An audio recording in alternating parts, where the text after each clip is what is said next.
जय बजरंग बली। प्रेम से बोलिए बजरंग बली की जय। जय श्री राम। आप सभी भक्तों का हमारे चैनल में स्वागत है।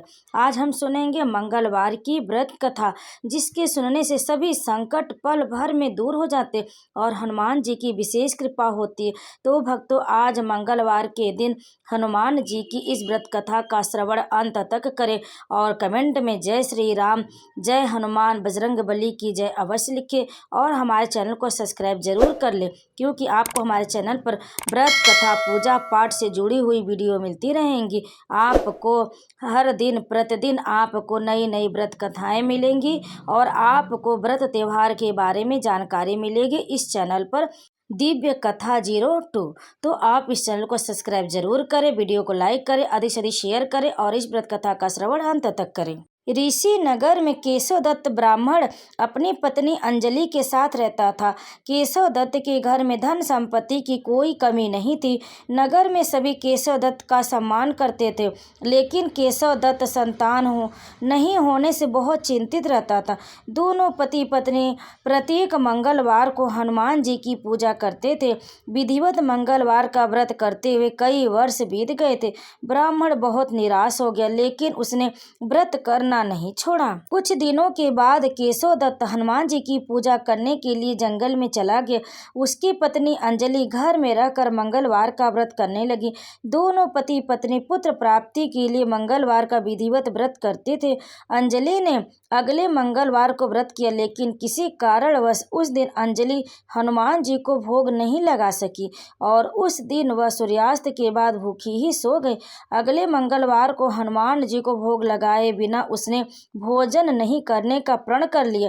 6 दिन तक अंजलि भूखी प्यासी रही। 7वें दिन मंगलवार को अंजलि ने हनुमान जी की पूजा की, लेकिन तभी भूख प्यास के कारण अंजलि बेहोश हो गई। हनुमान जी ने उसे स्वप्न में दर्शन देते हुए कहा, उठो पुत्री, मैं तुम्हारी पूजा से प्रसन्न हूँ, तुम्हें सुंदर और सुयोग्य पुत्र देने का वर देता हूँ। यह कहकर हनुमान जी अंतर्ध्यान हो गए। तत्काल अंजलि ने उठकर हनुमान जी को भोग लगाया और स्वयं भोजन किया। हनुमान जी की अनुकंपा से अंजलि ने एक सुंदर शिशु को जन्म दिया। मंगलवार को जन्म लेने के कारण उस बच्चे का नाम मंगल प्रसाद रखा गया।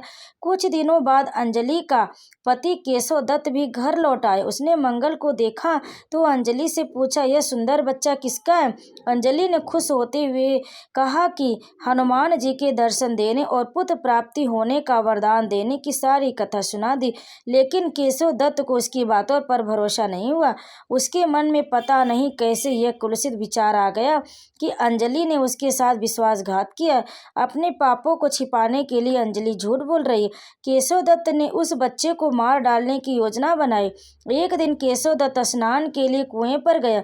मंगल भी उसके साथ था। केशव दत्त ने मौका देखकर मंगल को कुएं में फेंक दिया और घर आकर बहाना बना दिया कि मंगल तो कुएं पर मेरे पास पहुंचा ही नहीं। केशव दत्त के इतने कहने के ठीक बाद मंगल दौड़ता हुआ घर लौट आया।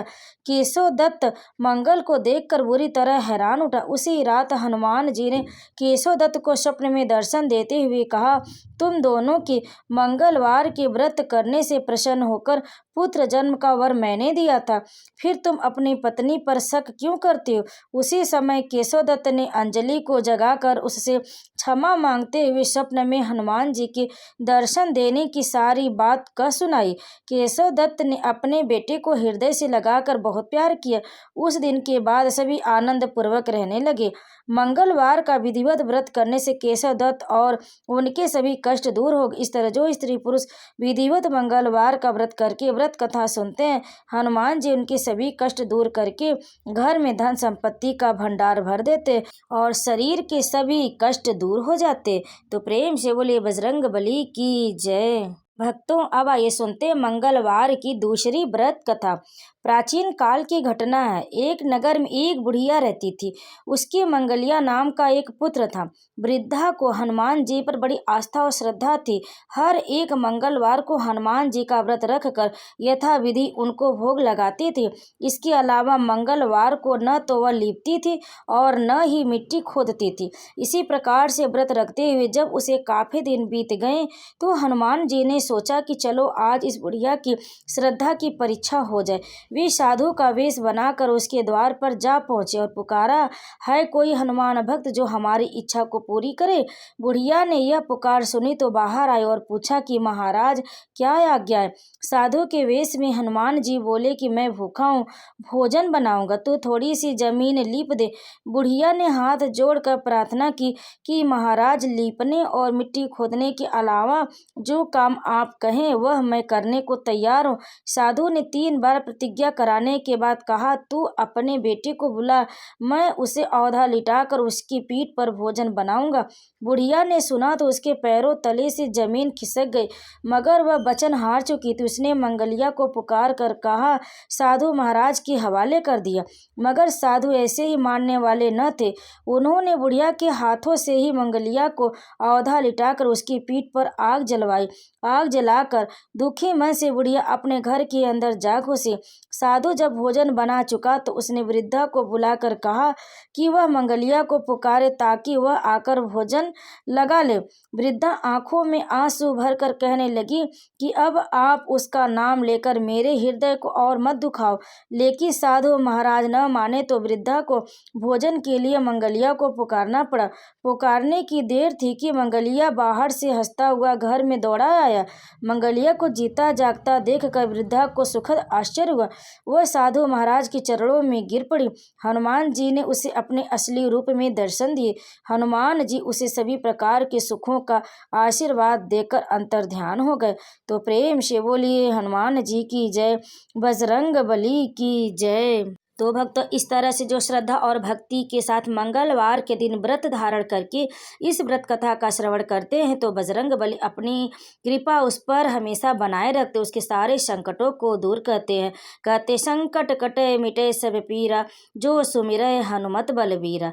तो आप अगर श्रद्धा भक्ति के साथ भगवान हनुमान जी के नामों का स्मरण करते हैं, हनुमान चालीसा का पाठ करते हैं और आप इस व्रत कथा का श्रवण करते हैं तो आप पर बजरंग बली की विशेष कृपा होगी।